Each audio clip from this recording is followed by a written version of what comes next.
Good afternoon class third students. आज हम पढ़ेंगे पार्ट 2 टपके की कहानी, जिसका आपको रिवीजन करना है। तो पहले मैं आपको सारांश में इसकी कहानी बता देती हूँ क्या है। इस कहानी का सारांश ये है कि इसमें एक गुड़िया होती है और गुड़िया एक छोटी सी घर में रहती है जिसको कुटिया कहते हैं। और बारिश के मौसम में वो लगातार टपकती थी उसकी झोंपड़ी, और उसके घर के चारों तरफ छोटे छोटे गड्ढे थे जिनमें पानी भर जाता था और वो छोटे छोटे तालाब जैसे बन जाते थे। तो और उस बुढ़िया के शरीर पर यानी बदन पर पानी टपकता था जब वो बारिश के मौसम वहाँ उसके घर पे आता था। तो एक दिन जब बारिश आ रही थी तो बुढ़िया माँ अपनी झोपड़ी से बाहर निकली, वहाँ पर एक शेर भी छिपा हुआ था।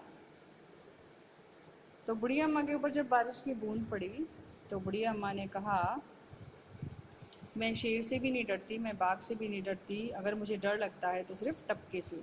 इसमें बच्चों टपके का जो अर्थ है वो है बारिश। बारिश की बूंद जब पड़ती है आपके ऊपर टप की आवाज़ आती है, तो वो बुढ़िया अम्मा भी ऐसी कहती थी। बुढ़िया की ये बात सुन के शेर भी सोच में पड़ जाता है और वो सोचता है बुढ़िया अम्मा तो बड़ी बहादुर है और मेरे से भी कोई बड़ा जानवर है, ये उससे डरती है, ये मुझसे तो डरती नहीं है। तो बुढ़िया की बात सुनकर वो भागता है दुम दबा के जंगल की तरफ। और रास्ते में एक बड़ का पेड़ पड़ता है। बड़ मीन्स जो बरगद का पेड़ आता है, उस पर एक बंदर बैठा था। वह सर्दी से कांप रहा था, उसको ठंड लग रही थी क्योंकि बारिश का मौसम हो रहा था। और एक मुसाफिर यात्री बैठा था उस पेड़ के नीचे चादर ओढ़ के। शेर को इस तरह दौड़ते देखकर बंदर ने पूछा, शेर भाई ऐसे क्यों भाग रहे हो, आप तो जंगल के राजा हो, कांपते कांपते कहाँ भागे जा रहे हो। तो शेर ने कहा कि मुझे टपके से बहुत डर लग रहा है। एक बुढ़िया बोल रही थी कि मैं शेर से भी नहीं डरती हूँ और बाघ से भी नहीं डरती हूँ। वो भागता है और उस बुढ़िया को इस तरह वो डरते हुए देखकर डर के मारे वो भी भागने लगता। लेकिन शेर की बात सुनकर बंदर को भी डर लगने लगता है, और वो जो यात्री होता है जो पेड़ के नीचे बैठा है उसको शेर से डर लग रहा होता है। शेर तो शेर से तो सबको डर लगता है ना, तो इसलिए वो यात्री भी पेड़ पर चढ़ जाता है। जो मुसाफिर बैठा होता है वो भी पेड़ पर चढ़ जाता है। अब मुसाफिर ने बंदर की पूंछ पकड़ी तो बंदर चकरा गया और उसने सोचा टपका आ गया, टपका आ गया। तो बंदर भी डर रहा था क्योंकि शेर की बात सुन के।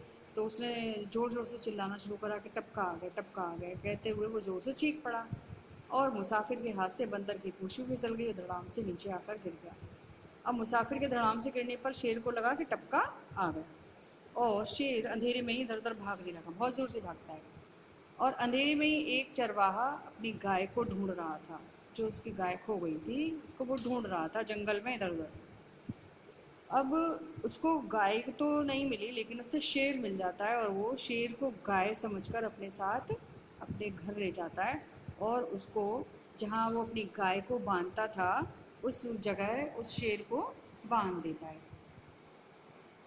और जब सुबह होती है, जब उसकी जो गाय चरवाहे की जो पत्नी होती है वो गाय का दूध लेने जाती है वहाँ पर, तो वो देखती है कि शेर बंधा हुआ है गाय के खूंटे पर, शेर तो है नहीं।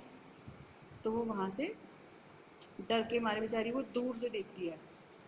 चरवाहे की बीवी ने चरवाहे को बुलाकर सारी बात बताई और बोला वाकई में ये तो शेर है। और उसने दूर से ही खूंटे से बंधी रस्सी को काट डाला और घर के अंदर छिप गए इस तरीके से।